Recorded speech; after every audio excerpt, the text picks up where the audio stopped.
Since we've done some experimentation with our point class, I'd like to clean up a little bit. So just to remove these temporary creations, I'll also remove some of the extra calls.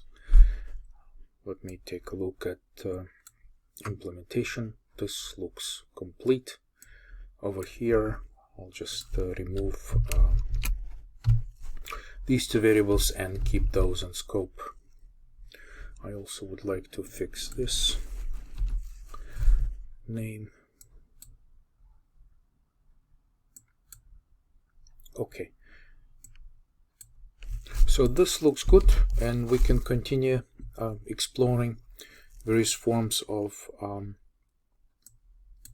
encapsulation available with C++ classes. So next topic is overloading functions, which is also basically the meaning of it is overloading names of functions. In C, function names must be unique across all modules. So in C, every function has to have absolutely unique name. In C++, the names of functions can be reused. In other words, you can have a name of the function, and as long as you provide different set of parameters or no parameters, and such function signature is unique, you can reuse the name of the function. For instance, here in the example of the point class that we have created in our sample code, we could add two functions with the same name. So these are just function declarations, and you can see that we can add them as two operations over here. So these are operations, and right here we have our static members, a couple of static integers, and static member function. So these are new functions which are measuring the distance from this point to another point. You can see that the difference, by the way, this is a typo, this should be an uppercase. So we have another point, and we may want to call this function to measure the distance between this point and some other point. And in other case, we just simply provide the coordinates to another point, and we also want to measure the distance. So you can see that you can have the same name of the function inside your class. Different classes may have the same member function names because the functions will belong to different scopes. Compiler will be able to disambiguate those names without a problem. Global functions can also be overloaded. Once again, the rule is that a function name is overloaded if it's found in the same scope, and the list of parameters has to be different. On the other hand, the return value cannot help to overload the function name. Only the list of parameters has to be different. The return type does not play a role in function overloading. So if you have the function, for example, such as distance to point, a third version of this function, which returns an integer, this will be a compiler error, because function overloading does not work based on the return types, only on the list of parameters. So this would be okay, but doing something like this is not allowed, because the list of parameters is the same, function name is the same, and only the return type differs. So this is bad. It cannot work.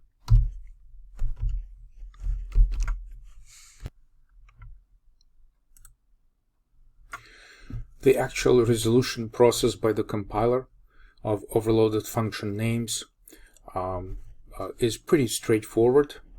It's just intuitively you can realize that if you provide a point as an argument to the function, it'll probably choose this, and if you provide two other arguments, it'll probably try to match the other two arguments and find that this would be the most appropriate type of call.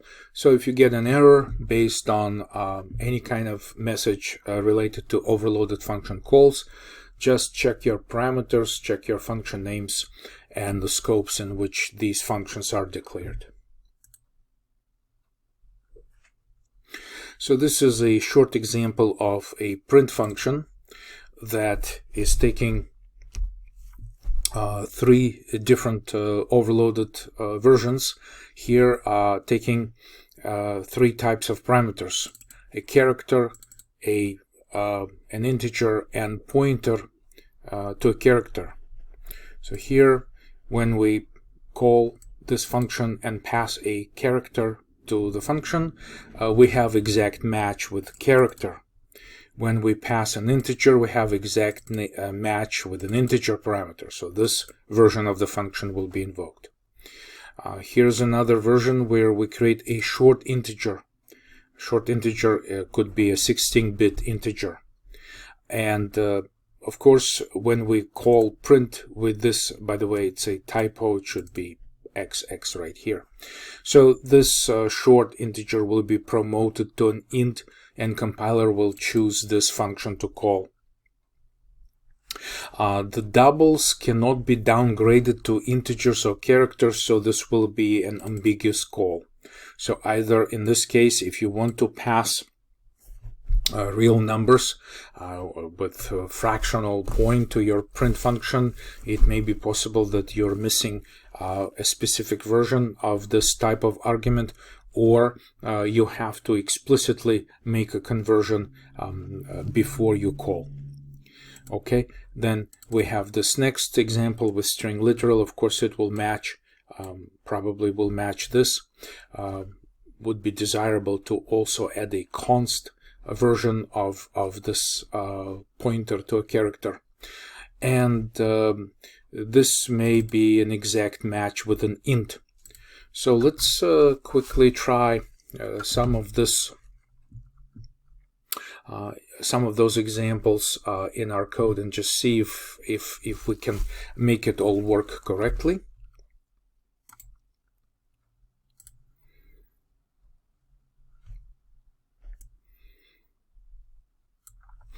And for now, I'll rename my main function for point.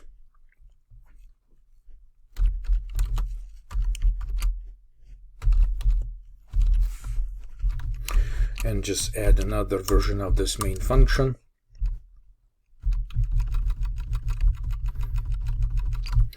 To accommodate all of these attempts to invoke a print function.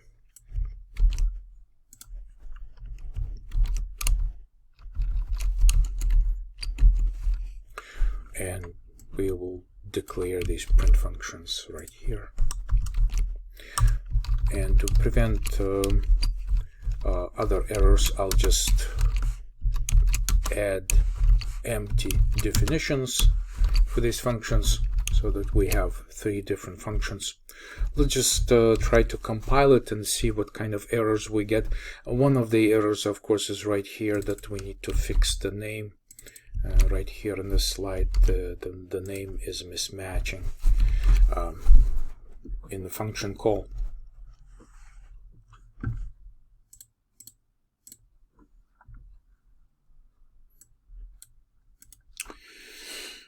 Alright, so here's this example of an ambiguous call to overloaded function. If you want to just round it up or convert it to an int, you can do different things. If you want to round it, you could try something like this.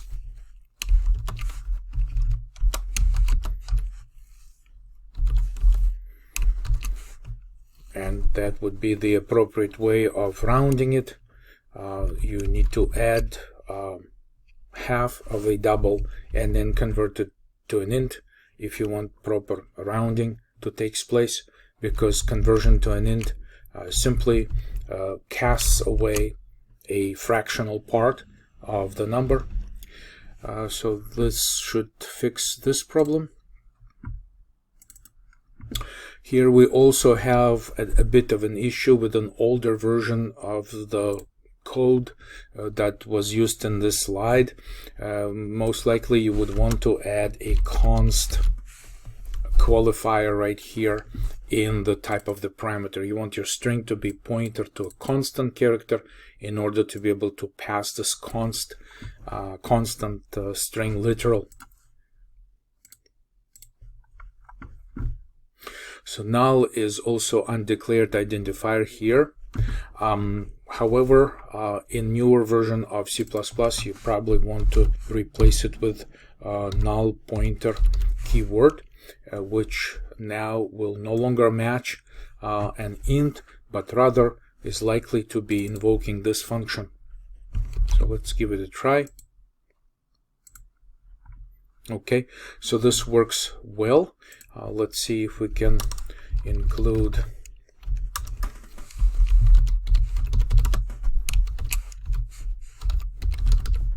IOStream, and let's check whether let's check which of these functions are invoked. We can do it by using some trace messages.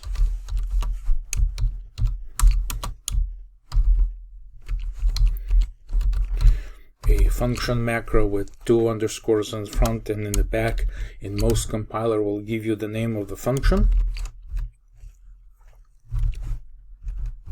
And we can probably print the character right here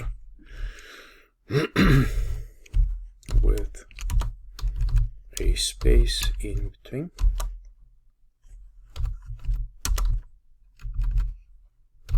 Just to do some tracing. Similarly, we can do this with an int version of our function.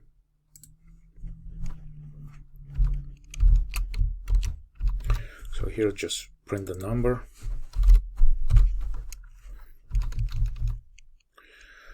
And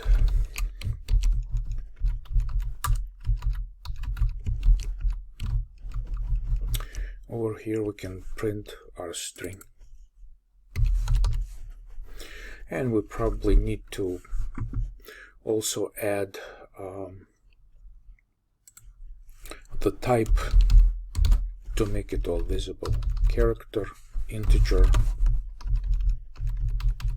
and string.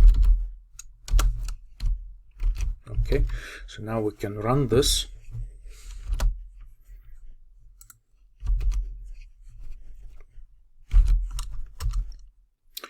Build this, and I'm missing semicolons in the end of these statements. Okay, Control F5 to just run and execute. Looks like we had a problem in one of these calls. Oh, of course, because the last function call was passing a null pointer. This program has crashed if we try to debug this. So right here you can see that G matched the character, 3 obviously matched the integer version, short integer matched an integer version, short 2 was printed right here. Then we obviously rounded the number 3.4 to 3 and passed it as an int. So once again the integer was invoked. Then we passed OK, which printed as a string, and finally we also invoked the string version of it with the null pointer, and you can see what happened. The program crashed. Let's repeat this run in debug mode by simply pressing F5 or saying debug start debugging. And you can see that it shows that the exception is thrown access violation reading location 0. So obviously null pointer is a pointer with all bits set to 0 in its address value, and you see that compiler, or rather our debug build very nicely is catching this exception, clearly indicating that there is something wrong with this address You can see the address is null, so we have to proceed accordingly. So obviously this was a bad idea to try to pass a null pointer as a valid string to a function that really wants to print something. So anyways, this should demonstrate the three versions of global functions named print with three different parameter lists, and our examples of trying to make these function calls, and we've been able to fix all of them and make it runnable. So at the end of your debugging session, you can just press debug, stop debugging, and this takes care of it.